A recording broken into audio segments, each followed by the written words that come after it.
जय हो करौली सरकार की, जय हो सच्चे दरबार की। बोल राधा रमण हरि बोल। भक्तों, इसके पहले का वीडियो आपने देखा। ऐसा काम बिल्कुल ना करें। जी हां, आपने देखा कि करौली सरकार ने हमें बताया, यदि हम दरबार की तरफ से ठीक हो चुके हैं और इसके बाद में यदि हम किसी ऐसे व्यक्ति को देखते हैं जो कि परेशान है, संकट में है, तो उसके लिए कृपया प्रार्थना ना करें। उसको सुझाव दें कि वह दरबार में जाकर बाबा राधा रमण जी मिश्र की अर्जी लगाए व करौली सरकार के दरबार में जाकर करौली सरकार से मिले और सिर्फ उन्हीं के बारे में प्रार्थना करे जिनको उसने हवन के पुण्य में शामिल किया है। जी हां भक्तों, आज के इस वीडियो में हम समझते हैं करौली सरकार से कि हमारे अंदर कितनी तरह के भोग उत्पन्न होते हैं। तो जी हां, करौली सरकार हमें बताते हैं कि हमारे अंदर 6 तरह के भोग उत्पन्न होते हैं और यदि आप इन 6 तरह के भोगों से बचे रहेंगे तो कभी भी गंदगी आपके अंदर नहीं आएगी, आपके अंदर गंदगी उत्पन्न नहीं होगी।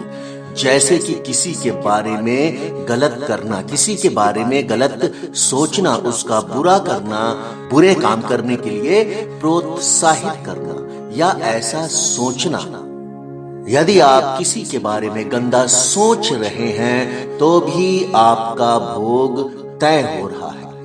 आज इस दरबार में आपकी अरबों खरबों स्मृतियां काटी जाती हैं। दरबार में आपको इसका बिल्कुल भी एहसास नहीं होगा, मगर ऐसा है, आपकी स्मृतियां काटी जाती हैं। इसीलिए आपके अंदर कोई भी गंदा विचार, कोई भी गंदा भाव नहीं आ रहा है।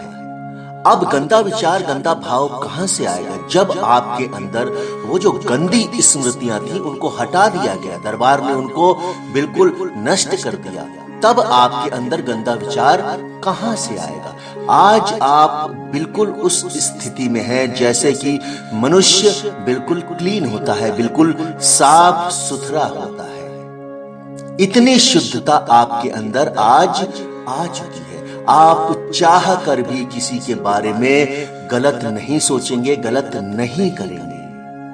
सारे दरबार के नियम पालन करने के बाद यह शुद्धता आई है। जी हां, करौली सरकार बताते हैं कि यह शुद्धता तभी आई है जब आपने करौली सरकार दरबार के सारे नियमों का सही से पालन किया है। इस शुद्धता को कायम करने के लिए ही आप दरबार आए थे और आपके अंदर आज शुद्धता आ गई है। दरबार ने आपको शुद्धता प्रदान की है। आपके अंदर जितने भी रोग थे वो सभी चले गए हैं। जी हां, तमाम ऐसे असाध्य रोग थे जो कि डॉक्टर भी नहीं सही कर पा रहे थे, आज वो भी जा रहे हैं। महिलाओं में जो गांठें होती थीं वह भी ठीक हो रही हैं, कुछ की गल रही हैं, कुछ की छोटी हो रही हैं। यह सब प्रामाणिक है। जी हां, करौली सरकार कहते हैं यह कोई काल्पनिक बात नहीं है, यह सारी चीजें प्रामाणिक हैं। रोगों का जाना, असाध्य रोगों का नष्ट होना, यह सभी प्रामाणिक है और इसका प्रमाण है इस दरबार में बैठे हुए आप सभी लोग।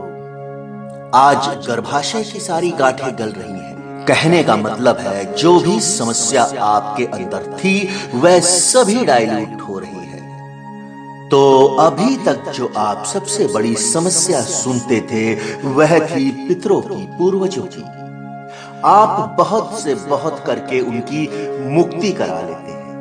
यदि आप बड़े तपस्वी हुए, यदि आप परशुराम जितने तपस्वी हुए, तो आप क्या कर सकते हैं? आप उनकी मुक्ति करा लेंगे, लेकिन आप उनकी स्मृति नहीं हटा पाएंगे। जी हां, यह बात ध्यान देने वाली है।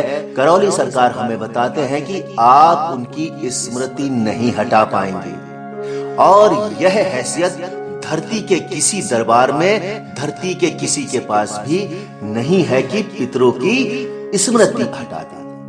और जब पितरों की, पूर्वजों की स्मृति रह जाती है तो आप वैसी ही हरकत करते हैं जैसे आपके पितर करते थे। कहने का मतलब है वह जो पितर पूर्वज जिन रोगों से ग्रसित थे उन्हीं रोगों से आप भी ग्रसित हो जाते हैं। जैसे कोई बड़ा रोग यदि आपके शरीर के अंदर था और अब वह खत्म हो चुका है, और अगर आप यह सोचते हैं कि यह रोग दोबारा उत्पन्न नहीं होगा तो यह गलत है। वह रोग फिर से उत्पन्न हो सकता है, फिर से उत्पन्न होता है।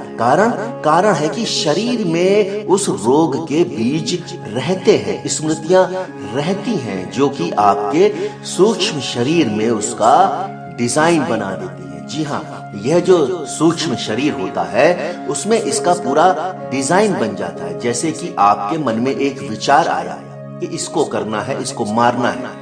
अब आप उसकी प्लानिंग करेंगे कि इसको कैसे करें, इसको कैसे मारें। मान लीजिए कि आपने कोई एक चीज सोची कि हमको मकान बनाना है, तो उसके लिए आप प्लान करेंगे कि मकान कैसा बनाना है, कहां से ईंटें लानी है, कहां से मिस्त्री पकड़ना है। तो यह सब आप प्लानिंग करेंगे। यह कहां पे तय हो रही है? यह आपके अंदर तय हो रही है सूक्ष्म शरीर में। यह आपके सूक्ष्म शरीर में तय हो रही है। चित्त के सहयोग से, चित्त और चिंतन दो क्रियाएं हैं। वृत्ति में जहां पर विश्लेषण है, मन में चैन आस्वादन है। इसके द्वारा 6 क्रियाएं मिलकर तय कर रही हैं कि कैसे करना है। इस सूक्ष्म शरीर के अंदर यही क्रियाएं तय कर रही हैं कि इसको कैसे करना है, और बाद में यही आपको स्थूल रूप में दिखाई देने लगता है, आपके स्थूल शरीर में दिखाई देने लगता है। इसीलिए जो रोग आपके शरीर में आपके पितरों की स्मृतियों के कारण हैं, बिल्कुल वही आपके शरीर में दिखाई देने लगते हैं। इसीलिए दरबार आपके इनको शरीर से निकालकर नष्ट कर देता है। जो भी आपके शरीर में ऐसी स्मृतियां हैं, दरबार उनको निकालकर नष्ट कर देता है। आपके कर्म भोग निष्क्रिय कर देता है ताकि आपको कष्ट ना हो। तो भक्तों, मैं समझता हूं कि यह वीडियो, यह विचार, करौली सरकार के यह भाव विचार आपको अत्यधिक पसंद आए होंगे। इसी के अगले भाग में हम मिलेंगे। कर्म भोग के अगले भाग में हम आपसे जल्द ही मिलेंगे। तब तक के लिए जय हो करौली सरकार की, जय हो सच्चे दरबार की। बोलो राधा रमण।